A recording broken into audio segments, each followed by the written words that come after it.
Ela é considerada uma doença democrática, atinge homens, mulheres, brancos, negros, ricos, pobres, idosos e até crianças. Hipertensão. Este é o tema de hoje do Opinião Minas.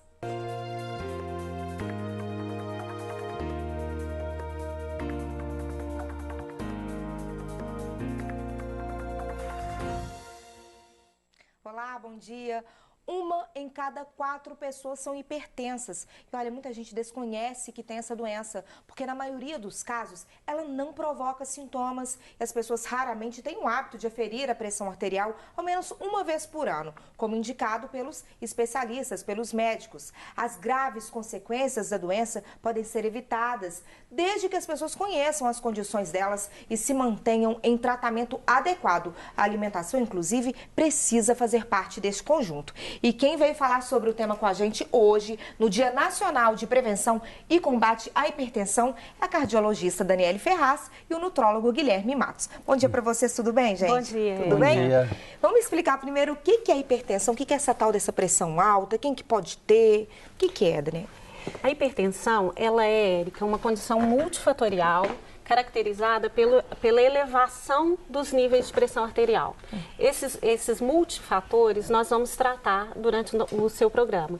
Mas a pressão normal, ideal, seria 120 da pressão sistólica e 80 da pressão diastólica, até este nível de pressão. Entre 121 e 139 de pressão sistólica. O que é isso? Só explica pra gente, Lélia. É a primeira, quando você vai medir a pressão do paciente, é a primeira ausculta que você tem do batimento cardíaco na sua artéria braquial. Então, é o 12 por 8. Né? O 12, o normal é até 12. Entre 12 e 14, 121 e 139, a gente fala de uma condição de pré-hipertensão. E entre 81 e 89 da pressão diastólica. Então, 12 por 8, até 12 por 8 é normal. Acima disso, a gente tem uma pré-hipertensão. E acima de 140 por 90, a gente já fala de hipertensão arterial sistêmica. Esses números aí que você disse pra gente, eles devem ser comuns para todo mundo? Tipo, quando for aferir a pressão, idoso, adulto, criança, tem que ter essa pressão? Sim. É, todo mundo tem que ter esse? Sim, sim. A hipertensão a gente classifica como pré-hipertensão, hipertensão leve, moderada e grave. Tá? E hoje, 70, se a gente considerar esses níveis de pré-hipertensão, a gente está falando de uma massa de população de 70%. Então, que causam outras condições clínicas mais graves. Por isso, a prevenção desses multifatores que podem levar à hipertensão é essencial. Gente, por que as pessoas não sabem que tem, às vezes? Tem a pressão alta, tem hipertensão, a hipertensão não sabe? A hipertensão, vou pegar a palavra, a hipertensão é uma doença silenciosa. Muitas vezes, quando se é feito o diagnóstico, através de um sintoma ou de alguma coisa que já aconteceu e se tornou grave, ou um infarto, ou um derrame, então o paciente se sente já com essa dificuldade. Então é importante que você vá sempre ao médico fazer os exames de rotina e assim, com os exames de rotina, você olhar a pressão e o médico diagnosticar. Assim você consegue ter um controle bacana da sua pressão, mesmo tendo ela normal, níveis normais, e até para achar essa anormalidade, esses níveis maiores. Esse lado silencioso da pressão é muito ruim, da hipertensão é muito ruim, porque igual eu falei, quando ela se torna sintomática, já é porque o quadro está pode estar pior, tá muito ruim. mesmo, gente. Exatamente. Por isso, a prevenção é muito importante. E os fatores que levam à hipertensão, como um sedentarismo, o aumento de peso, o sobrepeso, a dislipidemia, o estresse. Então, são fatores, são causas que podem ser controladas antes da pessoa, do paciente, ter uma surpresa, vamos dizer assim, desagradável. Nós vamos passar melhor sobre esses tópicos, mas vamos falar um pouquinho agora da alimentação. Qual que é o papel da alimentação nesse controle da pressão? A alimentação é fundamental, porque nós já sabemos que a obesidade tem uma influência muito grande no surgimento da hipertensão. Então, o paciente obeso ele tem maior chance de apresentar O paciente que tem a circunferência abdominal avantajada já é um fator de risco para apresentar o quadro de hipertensão. O consumo de sódio exagerado, então, leva ao aumento da pressão. O açúcar, a gordura leva ao aumento da pressão. E o próprio álcool, né, Guilherme? O álcool nem se fala. De álcool. E junto com o álcool nós temos o tiragosto também. Que acompanha sempre, né? Sempre, nem se fala. Então, isso aí tudo leva para o surgimento da pressão. E também temos os alimentos que protegem. Então, tem todos os dois, temos os dois lados, né? Vamos falar desse lado que é ruim. Você trouxe aqui pra gente alguns exemplos. A gente tem sal, açúcar aqui, né? Açúcar é vilão também. A gente sempre acha que é o sal que é o vilão da hipertensão. Nós temos o açúcar que é vilão, por quê?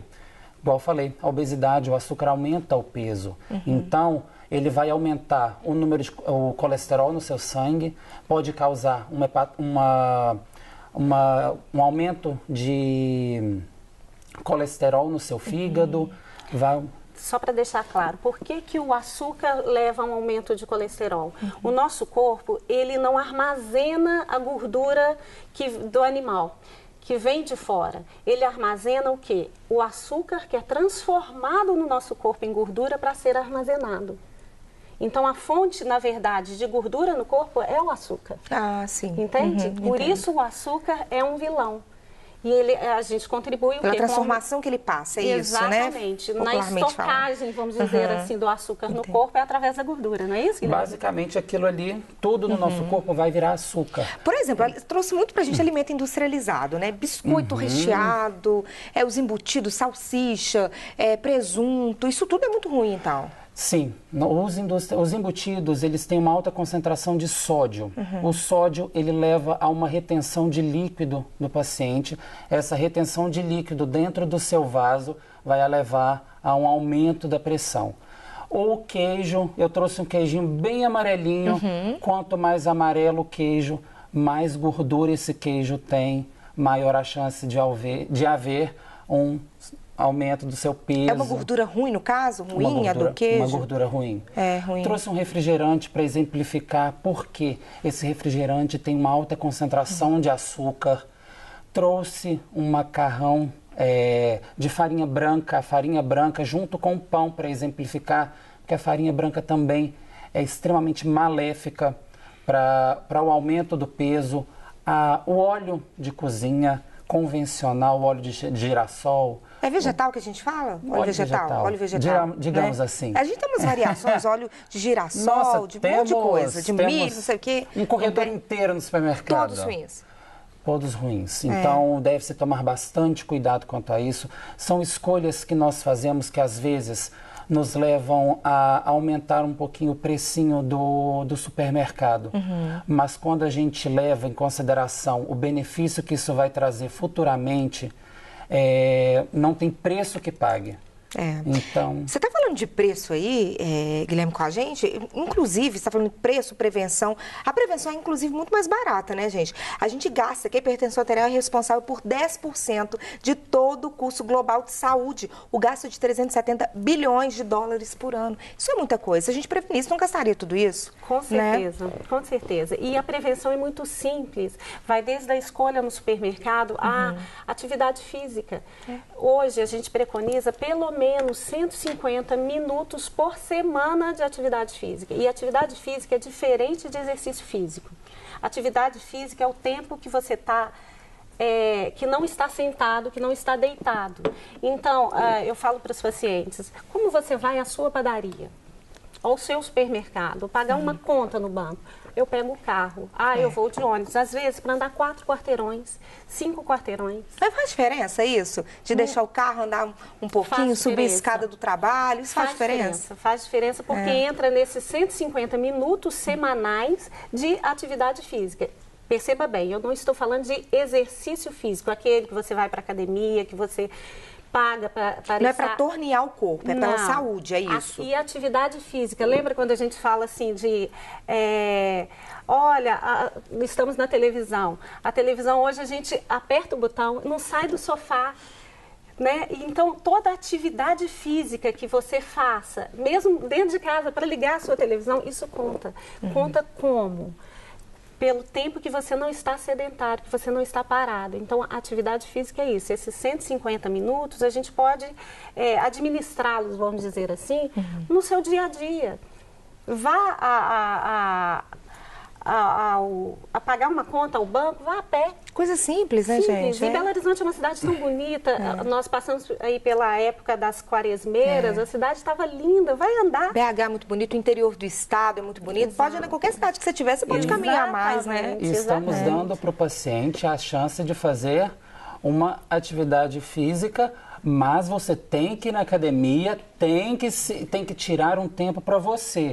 É de extrema importância, não só, como você falou, para tornear o corpo, aumentar a frequência cardíaca, tonificar a sua musculatura, você queimar calorias, isso é de extrema importância.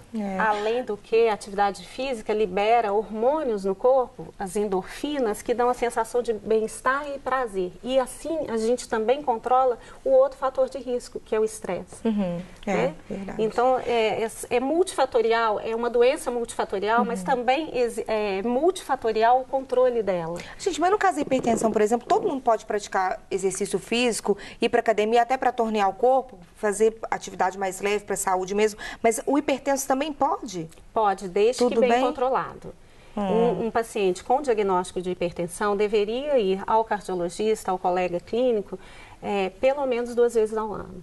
Ela estando bem controlada, o próprio cardiologista faz um atestado de liberação, não tem problema nenhum, desde que bem controlado. E como que controla, gente, essa pressão? Então, a gente tem medidas não medicamentosas, que é isso tudo que a gente está falando. Que é a alimentação, exercício físico, é isso que a gente falou? Controle de Não esquecer também que é um tratamento profissional. Nós associamos o educador físico na nossa prescrição. Quando liberamos ele para atividade física, fazemos o atestado, mas sabendo que o educador físico estará lá para recebê-lo e prescreverá uma atividade física adequada para aquela pessoa, né? Para aquela pessoa, porque pode ser um idoso, pode ser uma pessoa que está acima do peso e tem uma limitação em articulação. Então, vamos trabalhar com todas as áreas em conjunto.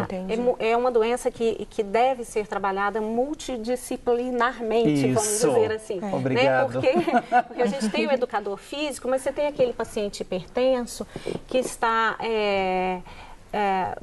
com uma outra condição por detrás, por exemplo, um estresse acentuado, a gente pode encaminhar... Por isso que não é só tratar a doença, né? Nós vamos falar sobre isso daqui a pouco, A gente pode encaminhar para um colega psicólogo, por exemplo. Verdade. Né? Mas tem medicamentos também, tem remédios que ajudam a controlar também essa pressão? A gente tem os antihipertensivos e esses vão ser escolhidos, uma gama de antihipertensivos, são medicações para isso, e eles vão ser escolhidos de acordo com o paciente, com o quadro do paciente, tá? Mas, assim, isso é bem específico da cardiologia, né? Quem está nos assistindo precisa ter essa noção que não pode ir na farmácia e comprar um remédio, medir a pressão, própria, né? Ir lá e comprar um remédio por conta própria. Não, ele precisa de um bom acompanhamento, né? E esse acompanhamento diminui o risco das outras doenças, dos outros eventos que o Guilherme falou no começo, que caminham junto com a hipertensão, que seria o infarto e o derrame cerebral, o AVC, né? O AVC é muito conhecido como Exatamente. derrame. Então, isso, ele diz que pode acompanhar. E pode vir depois, tipo, sou hipertenso e ter um AVC, ter o derrame, o infarto, isso pode acontecer? Sim, isso pode acontecer, é o que mais acontece, mas o que nos preocupa ainda mais é porque em 70% dos AVCs, e 77% dos AVCs e 70% dos infartos, eles ocorrem como primeiro evento. E aí o paciente é diagnosticado como hipertenso. É o que você diz, né? Não foi se controlar antes, aí já vai para o caso mais grave. Outra coisa, uma hipertensão bem controlada, ela volta a ser silenciosa. O paciente, ele pode abandonar o tratamento.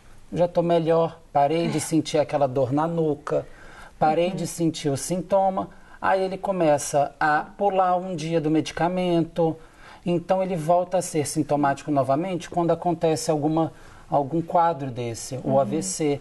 Então, não se deve parar de tomar o medicamento. Se você se tornou assintomático, é porque você está bem. você deve continuar o medicamento. Mesmo que a pressão regularize, continue então. Continue o medicamento e volte ao seu cardiologista regularmente. Os medicamentos devem ser trocados se preciso, devem ser regulados a dose se preciso. Não é porque deu certo agora que às vezes em um ano precisa trocar a medicação ou colocar uma nova dose. Você tem que ir regularmente ao seu cardiologista, refazer os exames, e isso é de extrema importância. Gente, então uma vez hipertensa, a pessoa vai ser sempre hipertensa. Exatamente. A né? hipertensão não tem cura, ela tem controle. E isso que o Guilherme disse, é bom a gente salientar, porque é muito comum um paciente chegar no consultório e dizer assim, não, eu parei de tomar um remédio porque minha pressão estava ótima, mas ela estava ótima Por conta causa do remédio, né? Então, não tem cura, mas tem controle. Tem controle, E né? esse controle, mais uma vez, não é só por medicação. Tem São outro tipo de todos tratamento esses que a gente vai falar de uma novidade daqui a Exatamente. pouquinho. E a gente trouxe aqui esses vilões, esses alimentos ruins para pressão, mas também tem os bons, né, Já doutor? já vou mudar essa mesa. Nós vamos mudar e mostrar o que é bom para as pessoas. E você espere aí que a gente volta já já.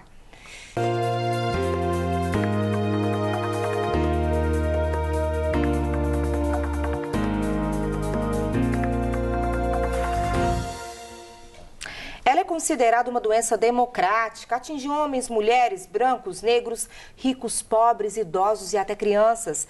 Hipertensão. Esse é o tema de hoje do Opinião Minas e quem está com a gente é a cardiologista Daniele Ferraz e também o Guilherme Matos, que é nutrólogo. Eles vieram nos orientar e a gente está falando muito de alimentação como prevenção da pressão alta, né, da hipertensão. A gente mostrou os vilões aqui no primeiro bloco. Vamos falar agora do que é bom, do que pode Por nos favor, ajudar? por Né? favor. Não é só coisa ruim, não. O que é bom pra gente que você trouxe um exemplo aqui, Guilherme? Então, troquei aquela mesa de antes.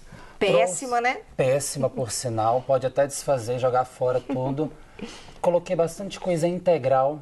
Coloquei o arroz integral, mudei a fonte da farinha. Antes tínhamos o pão branco, o macarrão de farinha branca. Coloquei o macarrão integral, o arroz integral, verduras. Coloquei temperos para a gente diminuir o sal da comida. E meio que trocar, ao invés de usar muito sal, usa o tempero para dar o sabor pro alimento, é isso? Isso, coloca bastante sal com alho. O sal, a cebola, ela tem um fator importante nessa questão de depressão. Colocar cúrcuma, que é o açafrão, canela. Eu indico aos meus pacientes que estão fazendo aquele desmame do açúcar, não gostam tanto do adoçante.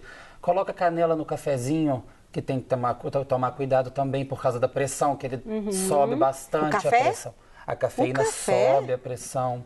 Sim. Então, paciente que... E a canela também é termogênica ou não? Ela é um pouquinho termogênica, mas em quantidades bem maiores. Então, Mas ela não é assim, de sabor, ela não é doce mesmo, docinha. Mas ela dá a sensação, dá uma enganada, dá né, uma gente? enganada, então é uma dica boa para as pessoas que estão relutantes no uso do adoçante e estão querendo largar o açúcar. Trouxe o azeite de oliva para fazer a troca do Do óleo vegetal? do óleo vegetal. Então, as frutas, verduras, trouxe a batata doce como fonte de carboidrato. Que é bom, carboidrato bom. Carboidrato bom para a gente trocar o arroz branco. O que mais que eu trouxe ali? Frutas, pra gente fruta também Fruta, é muito bom. no geral. Tomar cuidado somente que as frutas são fontes também de açúcar, porém o açúcar da fruta é a frutose. Então, dependendo do horário em que se come a fruta, ela vai te dar uma bomba de açúcar. Então, você ser acompanhado por um profissional e saber a hora e o que comer é importante também. Trouxe o sal rosa. O sal rosa, a diferença entre o sal rosa e o sal branco é que para se chegar àquela corzinha branquinha, tanto do sal rosa quanto o açúcar refinado branquinho, passa-se por processos químicos e são acrescentados produtos químicos e você tira a qualidade, tira os nutrientes do sal. Então você deixa o nutriente, o sal rosa, você deixa o nutriente dele e pode usar em pequenas quantidades. Você tem pessoas, tem pacientes idosos que são anos e anos comendo o sal. Então, para você mudar um hábito de, às vezes, 80 anos é muito complicado. É muito difícil, Então, insira alimentos de qualidade nutricional melhor no seu dia a dia. E, por exemplo, no caso do sal rosa, quando começou essa onda de sal rosa, tudo, ele era um pouco mais caro. Agora ele já popularizou, a gente encontra em qualquer lugar. Ele tem um preço até melhor do que tinha antes, na verdade. Então é acessível para todo mundo, assim, para boa parte da população, né? O que houve é que antes você não encontrava com tanta facilidade o sal rosa. Né? Então antes era quase um produto importado. Então Agora hoje não. você encontra melhor, as pessoas aderiram o sal rosa na dieta, então você consegue encontrar com mais É facilidade. por isso que barateou, inclusive, né? É. Você trouxe o azeite pra gente aqui, como exemplo de uma gordura boa para substituir pelo óleo. A manteiga entra onde? Ela pode ser usada também? Então, a manteiga, ela até pode ser usada. Tem que levar em consideração que os 3 tipos de alimento, as 3 fontes de alimento, elas têm que estar presentes na dieta. A gordura, o carboidrato e a proteína. Contanto que elas estejam numa relação de equilíbrio. O equilíbrio é muito importante e creio que você vai falar daqui a pouco dessa questão do equilíbrio. Então, contanto que você goste da manteiga, abra mão de alguma coisa durante o dia para você suprir a quantidade de gordura que você teria durante o dia. Temos a manteiga ghee, que a manteiga ela está bem comentada. Sim. Hoje em dia, ela é um pouco mais saudável, porque ela não tem a lactose, que algumas pessoas elas têm apresentado a intolerância à lactose, então ela torna essa apresentação mais saudável. A margarina abomina, vamos jogar Fora. Margarina. por favor. Então a manteiga pelo menos... É verdade aquele trem da margarina, a substância dela faz plástico, ela vira plástico? Isso é verdade mesmo? Olha esses comentários aí na internet. Eu vou te falar a verdade, quando eu leio margarina... Já arrepia. Já arrepio, já excluo. Então... Eu acho que a dica também é assim, evite o que você pode desembalar e prefira o que você descasque. Sim, o que é natural, o alimento que a gente, né? Exatamente. Inclusive, estou vendo ali o chuchu. O pessoal fala que chuchu faz o contrário. Em vez de elevar a pressão, ele baixa a pressão. É verdade isso também? Então, ou não tem nada a ver? Ali o que você consumir, se você me pegar essa mesa e me fizer um almoço, eu já vou estar bem satisfeito. Tá ótimo, tá então ótimo, super ótimo. saudável. Só não coma os 3 carboidratos juntos. Me escolha ou sim. macarrão, ou arroz, ou Não a batata misturar doce. tudo, Por né? favor, não mistura tudo não. Gente, o pessoal da nossa produção aqui tá com uma dúvida e mandou pra mim, que é quem não consegue ficar sem o doce pode substituí-lo. Você citou aí da canela, por exemplo, mas quem não consegue ficar sem o doce pode substituir por damasco, por exemplo? Damasco. É bom? Damasco, a Comer um tâmara. damasco de vez em quando. Vocês gostam de tâmara? Sim. A tâmara ela é bem docinha, então numa quantidade certa ela vai te saciar. Para quem não importa no chocolate 70%, ele tem um fator protetor também, ele faz bem para a saúde. Então o chocolate você pode continuar comendo 70%. na medida certa Sim. também, por favor. Nada de exagero. Nada de né? exagero. Equilíbrio é fundamental. Equilíbrio é fundamental. Gente, doce feito com outra dúvida aqui, doce feito com fruta sem açúcar faz mal? Eu acho que é só a redução da fruta ali. Faz Tudo mal, bem? consumido no excesso vai fazer mal, porque você está concentrando a frutose. Tem que lembrar que você está pegando o açúcar da fruta, ele não tem acréscimo de açúcar, mas ele tem o açúcar proveniente da fruta. Tem que ser moderado. Ele é bom, mas é moderado também, Você né? está pegando aquele tanto de fruta, reduzindo às vezes num tantinho assim. Então, a moderação ao se consumir é importante.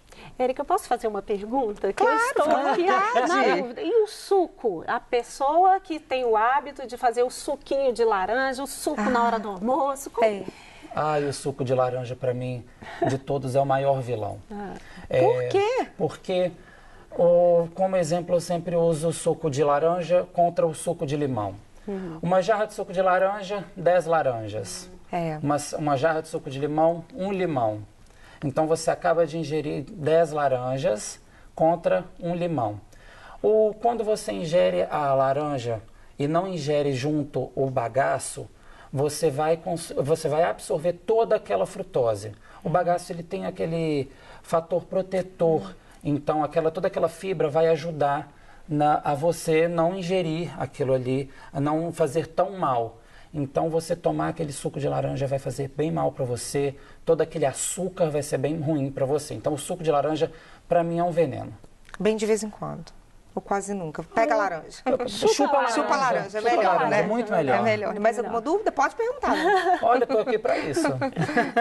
Eu tinha essa dúvida e a outra você já fez, que era dos... Nós somos mineiros, né? A gente adora doce de fruta, né? Uhum. Então, eu acho que já foi bem esclarecido. Ai, que bom, que bom. Tem que tomar cuidado, porque tem o doce de fruta que é com redução da fruta, mas tem aqueles potes muito bonitos, que é bom até para dar de presente, mas tá cheio de açúcar ali, né? Aquela calda cheia de açúcar, Isso. né? Você sempre lê no rótulo, sem acréscimo de açúcar, mas contém o açúcar proveniente da fruta, que é açúcar da mesma forma. Então, o consumo deve ser com cuidado. Ok. Bom, a gente falou aí, fez um blocão falando da alimentação, do que é bom. Vamos falar agora de tratamento, mas não de tratamento medicamentoso. O que a gente tem aí em termos de novidade, até do combate e o tratamento da hipertensão, doutora? Sim. Como eu disse, existem multifatores que levam à hipertensão. Um deles é o estresse, outro o sedentarismo, mas como segunda especialidade, eu estudei uma medicina que é ampliada por uma filosofia, que é a antroposofia. Então, hoje no consultório eu faço medicina ampliada pela antroposofia, que é enxergar esse ser humano que está por trás da doença. Eu vim com um motorista da TV para cá, para Pro programa, né? Pra Rede Minas. E aí ele me perguntou o que eu fazia, eu fui explicar, ele disse assim, doutora, ele cunhou uma frase maravilhosa, uma expressão maravilhosa. Você cuida do bastidor da doença, do bastidor do paciente. Falei, é exatamente isso, Carlos, muito simpático. Então, no caso da hipertensão, a gente pode perceber no consultório que existem dois tipos de pacientes hipertensos. Existe aquele paciente que é estressado, nervoso, ansioso, muito metódico, né, muito rígido, vamos dizer assim, que não consegue ter um jogo de cintura, né, se algo sai fora do lugar, ele já perde o equilíbrio que a gente estava falando. E a gente tem um outro tipo de hipertenso, que é aquele hipertenso mais, vamos dizer assim, bonachão, que gosta dos prazeres da vida, né, que gosta da companhia de amigos, mas gosta de uma cerveja, que não faz atividade física de jeito nenhum. Então, são dois extremos. Né? Um que é muito rígido e outro, vamos dizer assim, que é frouxo demais. Né? Eu uso uma comparação carinhosa para as pessoas entenderem, mas assim, imagina dois animais, um ratinho e um boi. O ratinho é completamente desperto, alerta, né? Você vê que ele está ligado, vamos dizer assim. E o boi, se você consegue olhar no olho do boi, ele parece que está adormecido, né? Você não vê ali que ele está desperto. Então, são esses dois tipos de paciente, de hipertensos, que estão nos extremos. E que extremos, como a gente disse, é prejudicial. Né? A busca do equilíbrio é a busca da saúde. Então, entre esses dois, existe uma gama, um espectro imenso de pessoas que tem um pouco mais de um lado ou um pouco mais de outro, mas que podem entender a doença. E a medicina ampliada pela antroposofia, a gente olha esse bastidor, como disse o Carlos. O ser humano como um todo, é isso, né? Exatamente. Que ser humano que está por trás dessa doença. Né? Como é a história de vida desse ser humano? O que ele passou na sua infância, na sua adolescência? O que cunhou essas atitudes, essa postura diante a vida que ele apresenta hoje? E que precisou apresentar essa doença. Porque a gente fala de um fator hereditário. Você pega uma família onde pai, avô é hipertenso, mas por que essa pessoa, naquele determinado momento da vida, aperta esse gatilho, né? Então, o controle da doença, ele é multifatorial. É alimentação, é atividade física e é cuidar deste ser humano. Nós, na medicina, a gente precisa resgatar o ser humano, enxergar o ser humano que está por trás dessa doença. E de todas as doenças, não só a hipertensão. Serve para todas as doenças essa análise, né? Exatamente. Às vezes não é isso que os médicos tratam, os profissionais tratam. Às vezes vai só no medicamento. Sim, Tem mudado muito isso? Você acha que tem mudado? Eu acho que muda pela percepção do paciente, existe algo aqui em mim que precisa ser cuidado. E dos próprios médicos que estão começando a enxergar isso. Na minha época de residente em cardiologia, um paciente que chegava infartando no hospital, me chocava muito, assim, o que estava ali por trás, qual é essa história de vida, o que o levou até ali. Além disso, que é mais fácil da gente perceber, da alimentação, do estresse, do sedentarismo, mas o que o levou até ali. Essa história de vida a gente pode cuidar com a medicina ampliada pela antroposofia. E a busca é pelo equilíbrio. O coração é um órgão que está no meio. Esse paciente que eu falei de ratinho, entre aspas, ele é um paciente mais com forças mais que vem da cabeça. A cabeça é fria, não é? Cabeça fria, a gente precisa pensar com a cabeça fria, cabeça quente ninguém pensa. Então, são forças que vêm da cabeça e que esfriam, que fazem um método, que a pessoa enrijece. Agora, tem forças que vêm do nosso abdômen que são quentes. Por exemplo, o nosso fígado pode chegar a medir 40 graus. Então, no ser humano existe essa polaridade que é normal. Né? Uma cabeça fria, um abdômen precisa ser quente para digerir toda a alimentação. Né? Agora, quando isso se torna muito polar, vem a doença. E o coração é esse órgão do meio. Veja bem, no nosso órgão cardíaco, a gente tem duas artérias, duas veias muito importantes, a veia cava superior e a veia cava inferior. Imagina, uma traz sangue que vem da cabeça e outra traz sangue que vem do abdômen. E eles se juntam no coração. Olha que incrível isso. Então, são esses dois seres humanos, vamos dizer assim, um ligado à cabeça e um ligado ao abdômen, que tem que chegar no coração e encontrar uma harmonia, um equilíbrio, um reequilíbrio. Não é à toa que o coração, em várias culturas, é o órgão sagrado. No nosso país, predominantemente cristão, a gente tem a imagem do Sagrado Coração de Maria e de Jesus. Mas por que o coração é sagrado? Porque ele é um órgão de equilíbrio. Fica ali nesse meio, então, exatamente, né? Exatamente. Inclusive até para a gente pensar em outras doenças, né? Em qualidade de vida mesmo, exatamente. Né? Vamos falar mais um pouquinho desse tratamento do ser humano como um todo daqui a pouquinho, doutor. Tá depois do intervalo, a gente volta já.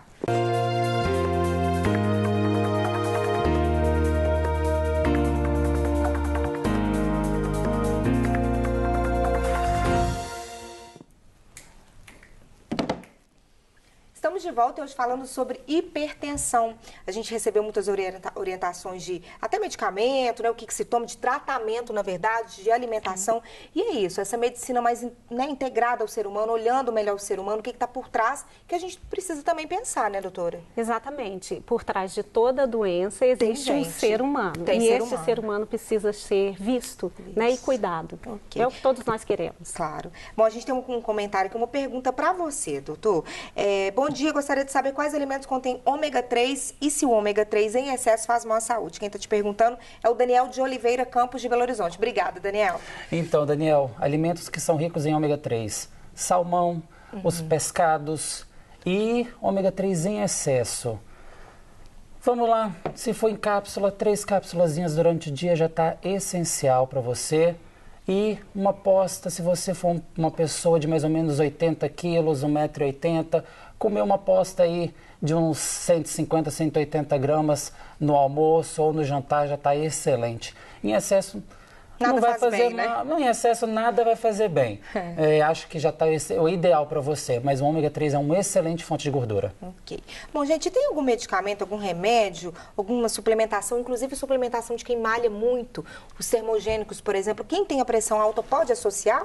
Então, alguns medicamentos eles podem elevar ainda mais a pressão, se não controlada, que podem trazer prejuízos para a sua saúde.